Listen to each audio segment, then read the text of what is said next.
Hello, everybody. Thank you so much for coming to this talk, and hopefully you can hear us loud and clearly. Now, the presenter there just asked you who was Gen Z, and I didn't see, and that's what I wanted to ask.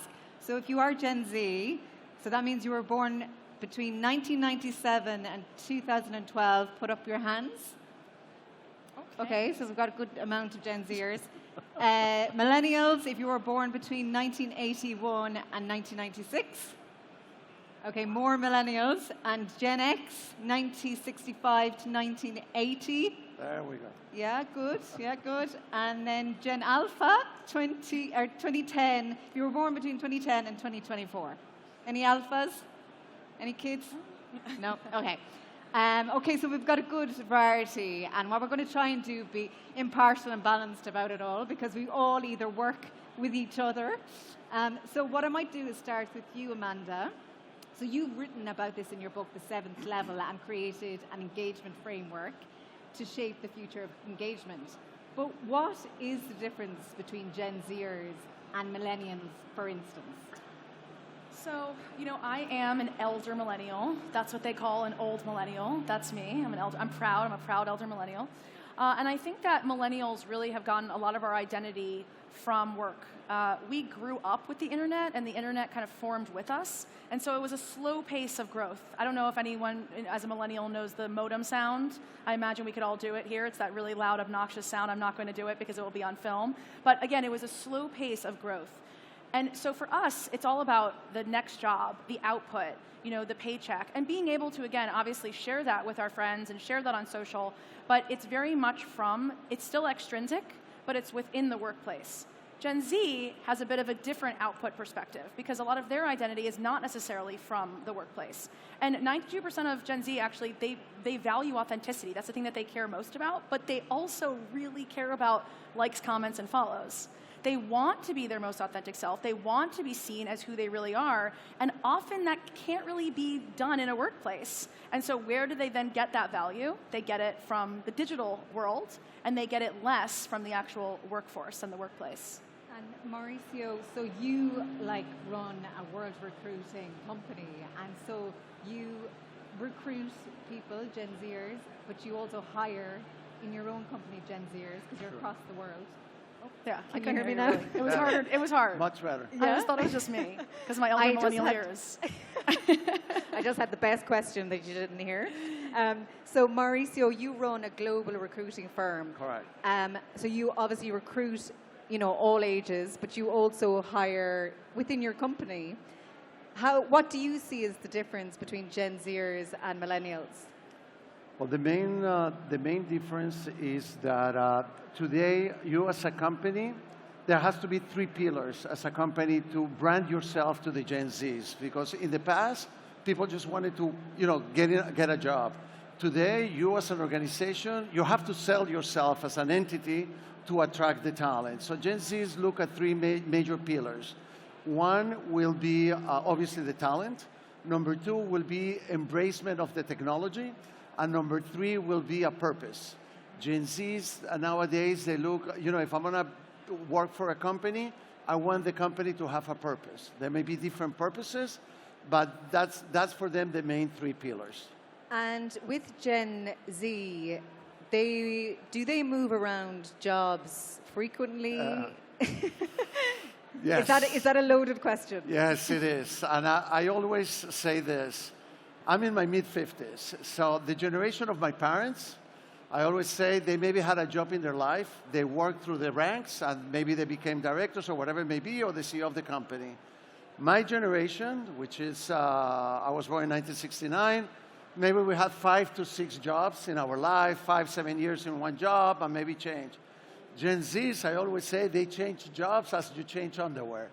Basically, every year, every 2 years, if they don't see that within the next 3 or 4 years, I can be the CEO of the company, they don't see a future, which sometimes that's a bit harsh, the way they see it, but they change constantly. When you used to look at resumes in the past, you look at the stability of the person in a job.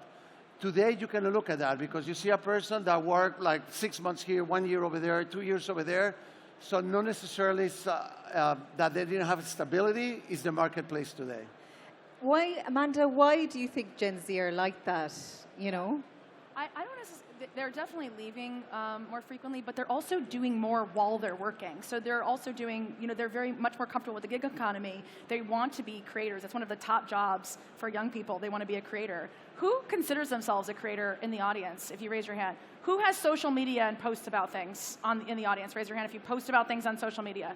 That is impossible that it's those few people. That's kind of amazing if you guys are just chilling and not being on social media. But for the most part, again, they're doing more outside of their traditional work because they're not getting that same value from work. They're not getting that same identity from work. So when they're changing jobs, it's not such a big decision. It's really like, okay, this is something that there's an opportunity in front of me. Also, they're finding opportunities in very different ways. They're finding opportunities through digital environments. They're finding opportunities because maybe they're doing a side project for a friend and they're helping them with their Etsy store, which then led to a connection that then led to an opportunity. And so I remember being a millennial entering the workplace and everyone was saying that millennials are entitled and they didn't want to work a lot. And I think that also we have a very unique time where intergenerationally we are working with each other more than ever.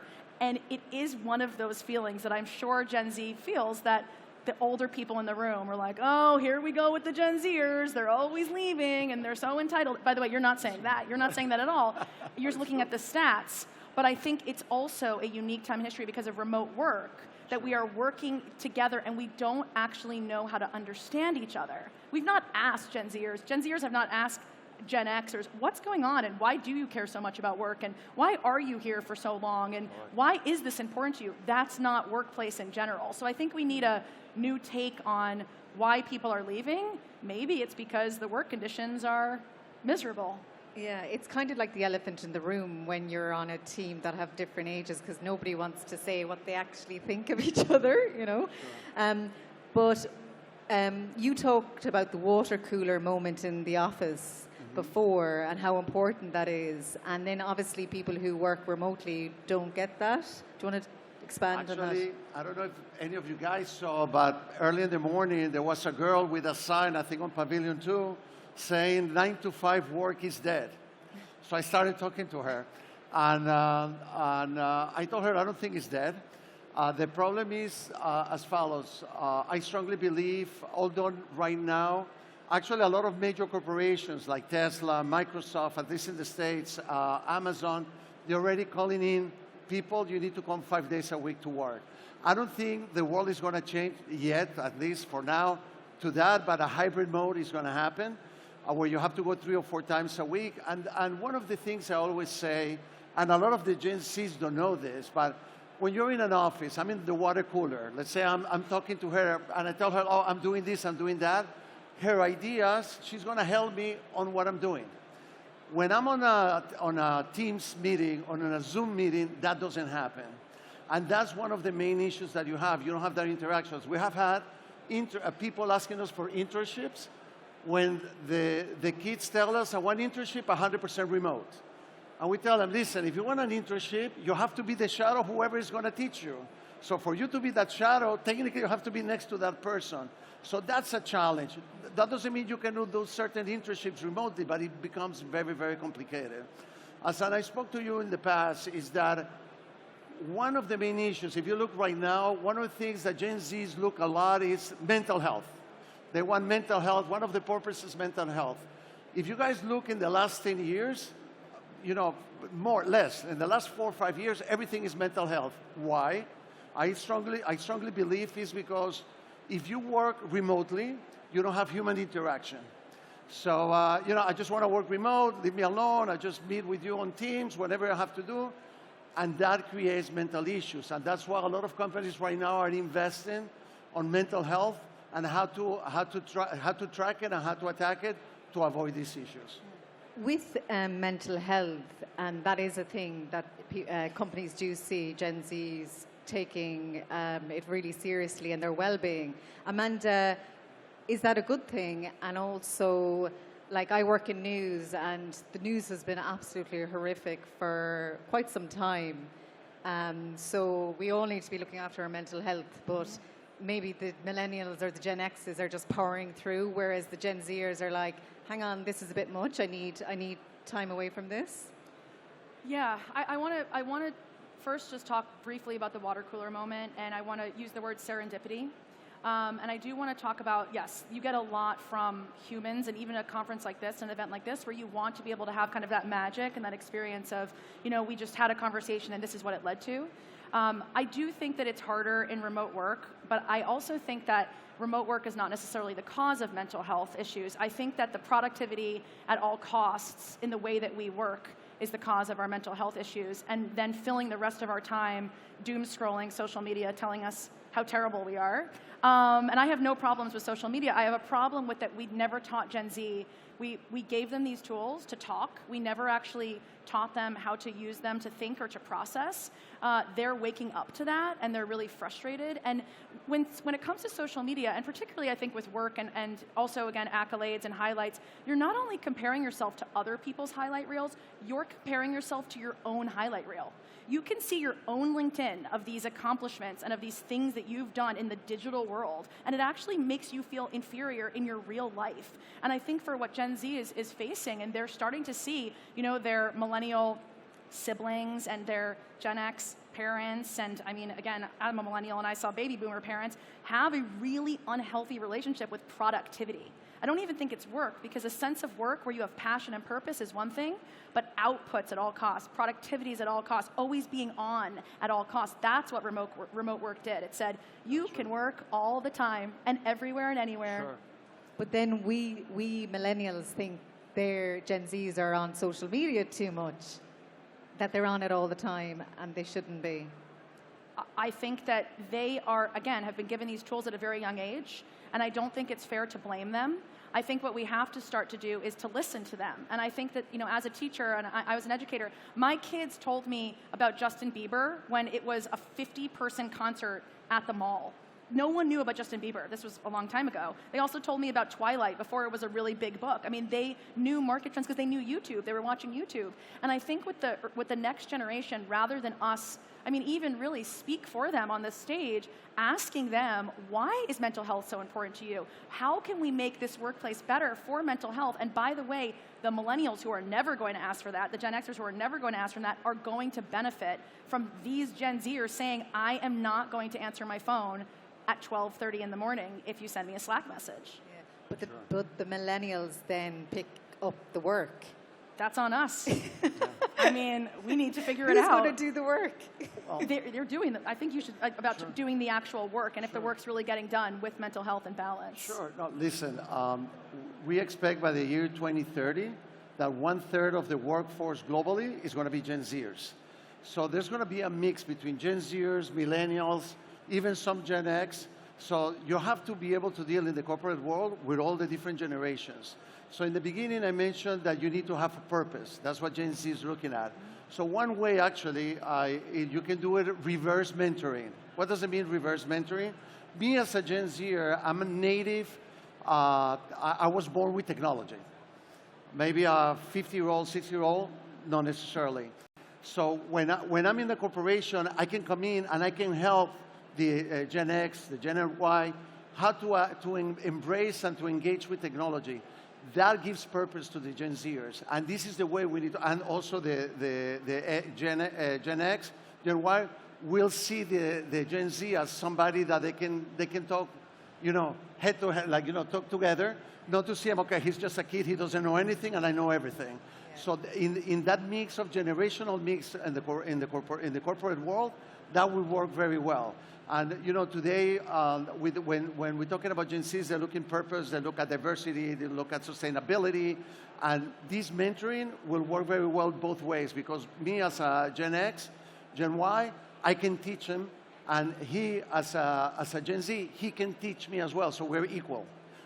He teaches me one thing, I teach him something else, and that's the only way it will work. Are the companies that you work with and recruit for, are they actively doing this? Are they trying to work with Gen Zers? I think a lot of them are scratching their heads still and trying to figure out what's the best way. But yes, they're all trying to find different ways how to mix everything.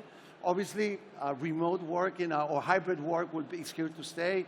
Some positions are remote, especially, we're here in Web Summit. We're talking about IT. So IT, I will say, is the most remote work that you can get. And people hire people in different countries. You know, I have my hub here in Lisbon, and I have people working in London, people in Buenos Aires, people in New York, and everybody's working remote, and it's great. But companies are trying to figure out how to embrace. Listen, I had a case. I just came from Madrid. I told you I was in the tech show in Madrid.